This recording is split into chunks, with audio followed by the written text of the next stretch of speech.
The wide idea is to give a clear picture on how the British came to India, the purpose behind it, and how the British had come with a different agenda but began to gain control and rule India for 300 years.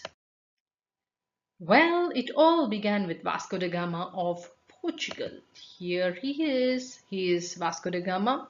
He discovered the sea route from Europe to India. Let me show you the map. This is the map. Let me draw the sea route for you. Well, it is, you can see that, but it is better that I draw it for you. See, he started from Portugal and then he came down. It is the year 1497 and this is a voyage to India. He went to Africa, he went to Cape of Good Hope, and then he traveled up. Yes, and then he has reached Calicut in Kerala. Yes, now this is the year 1498. Yes, and when did he start? Probably in 1497. So probably it took almost a year to reach this place. Yes, so he must have had a lot of adventure in between. But what did he come here for? Why was he looking at such a small country like India? That is the question.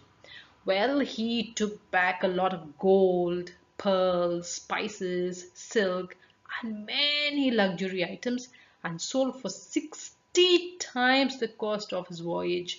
And then when he became very rich, probably many of those traders, the voyagers, they wanted to come to India, they wanted to explore, they wanted to find out what is there in India that we can take and become rich. So that brought in a lot of greed, and this brought in a lot of greed not only in Portugal but in many places. Let's see which other place had this brought this greed.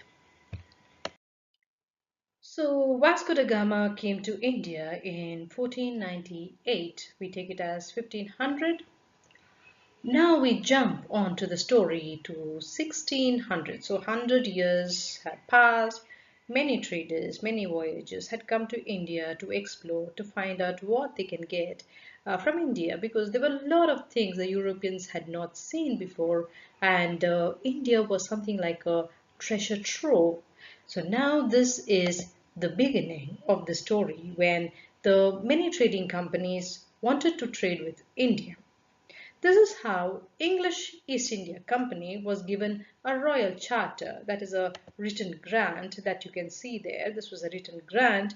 It was granted by the Queen of England, Queen Elizabeth the First.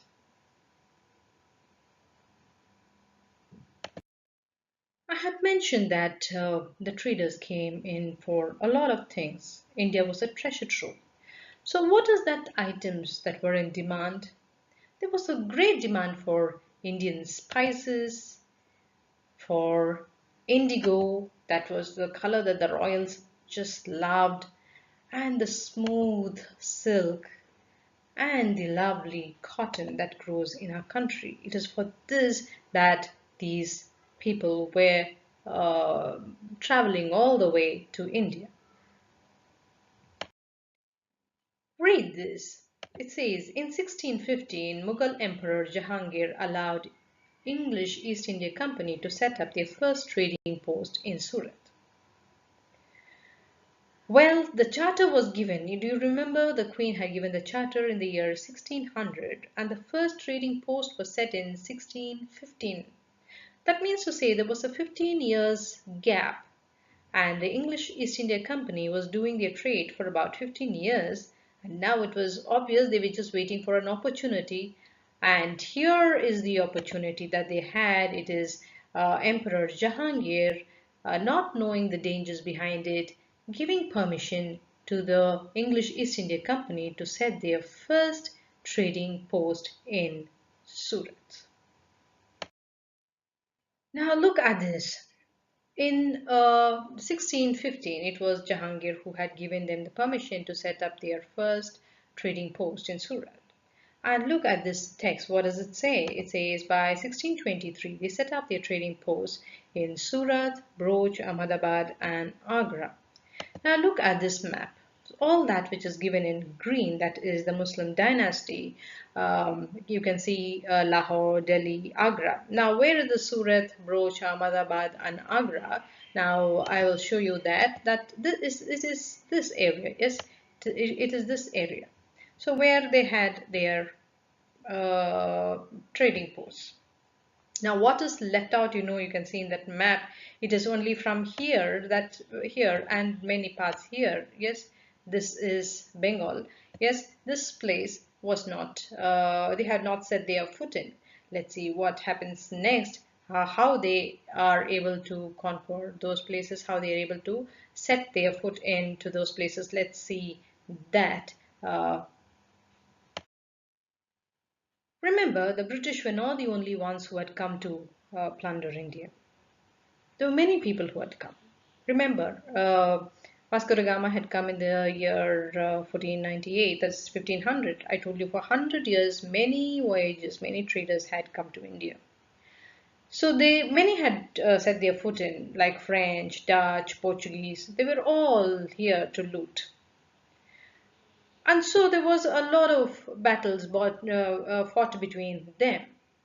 And but among them, the French were quite strong. You see that it says the Carnatic Wars was with the French East India Company. The French were defeated in that war. Yes, this is a very important one. It's not, this Carnatic Wars is not just one war. There were many wars that was fought between the Britishers and the French.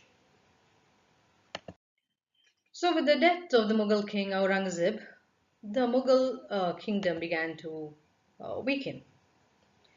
The British has already spread. I showed you in the map I had shown you earlier, where the Britishers had already spread across the Mughal dynasty. Now, what was left out were a few places uh, like Bengal, Awadh, Mysore. So, what did they do? They waged battles against all these independent rulers, and they became even more stronger. This is a very important part in our lesson. You see, Bengal was a very important province. Bengal came under the Mughal Nawab Siraj ud Dawla. See, he had supported the English East India Company just like any other Mughal ruler who had done, just like how Emperor Jahangir had done.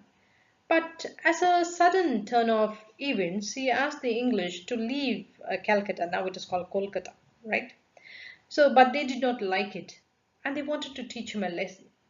So they planned it so well that they got a few of Sirajuddaulla's men into their hands, and they turned to be betrayers. And with their help, they had killed Nawab of Bengal, Sirajuddaulla, and that battle that was fought was called the Battle of Plassey, and this happened in 1757.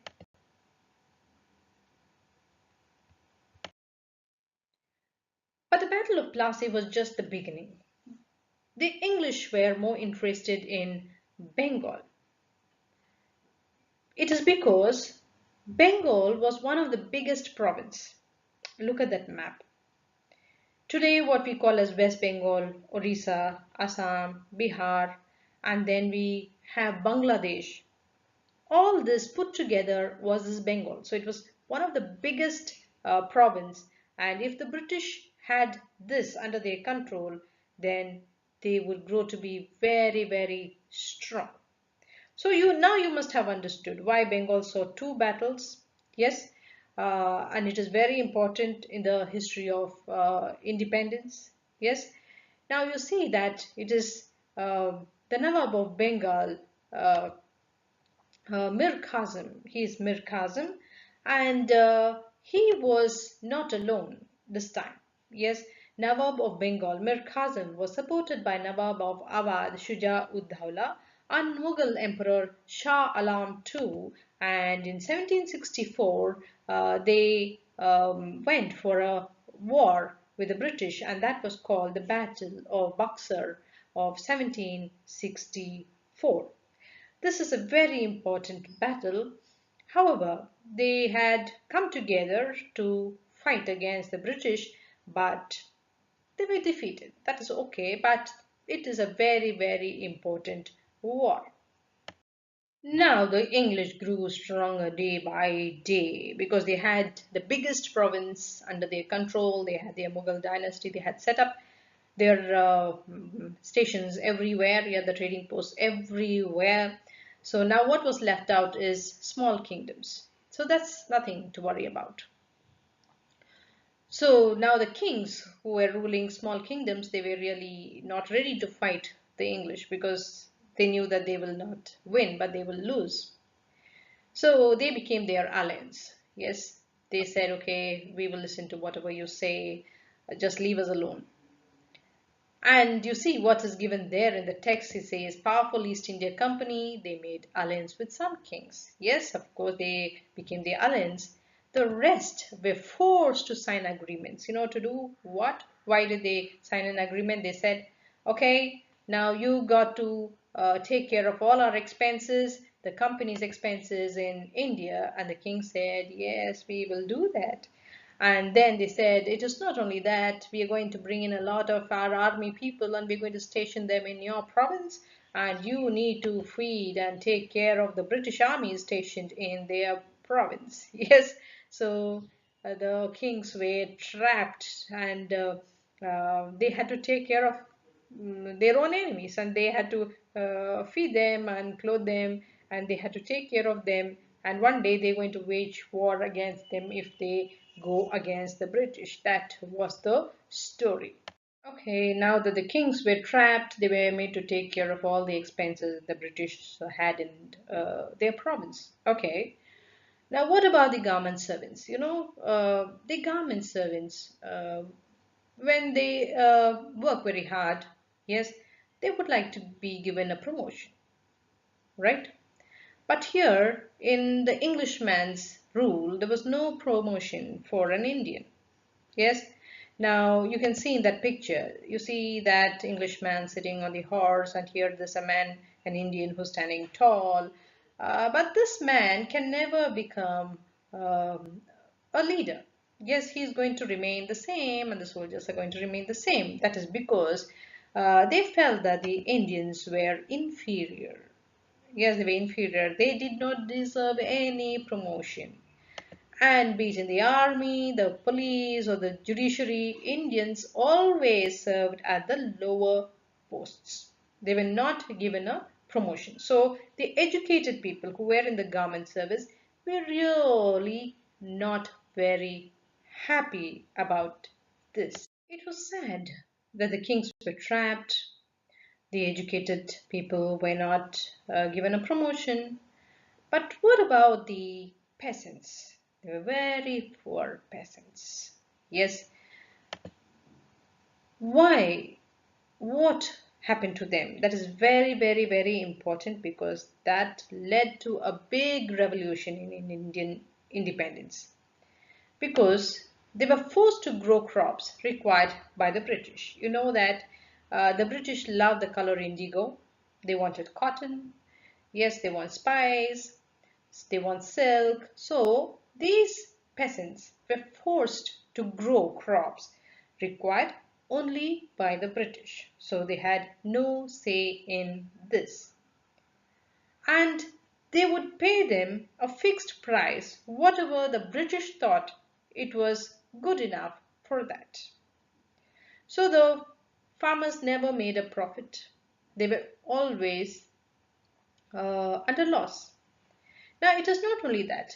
If you own a land, they had to pay a very heavy land tax.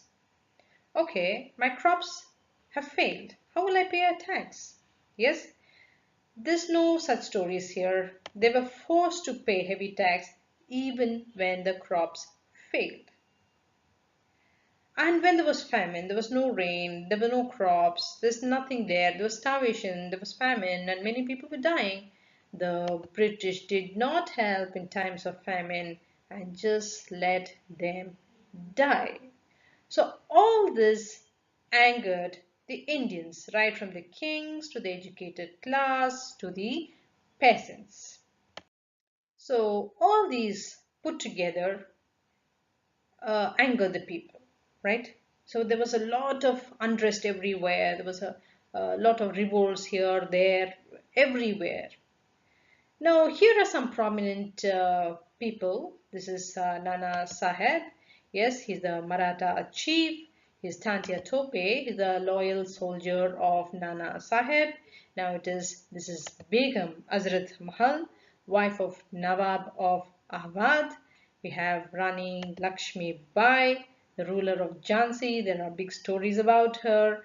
And here is Veer Kanwar Singh. He was a landlord in Bihar, and this is Mangal Pandey. He was a soldier in the British Indian Army. And Mangal Pandey, this is a very important part where, if at all, this revolt of 1857 was fought, it all started with Mangal Pandey, and you have a big story about it, and that I will tell you in another video.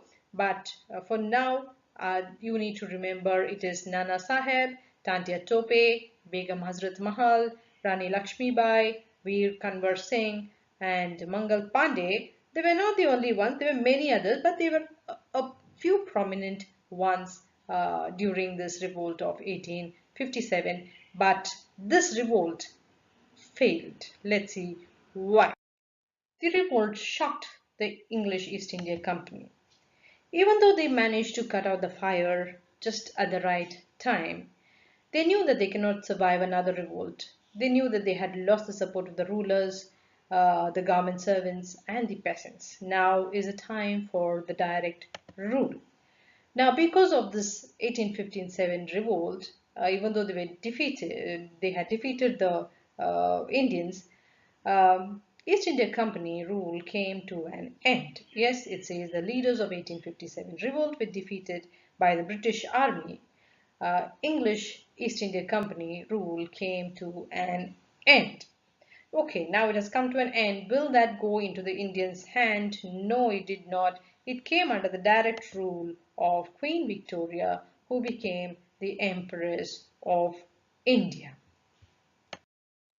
Now that the Queen had taken charge, did she win the hearts of the people? Did the scenario change? Uh, were there many other revolts? Why did the queen give up? And this is a story you would be seeing next. With this, the story comes to an end, and now you'll have to wait for a new beginning.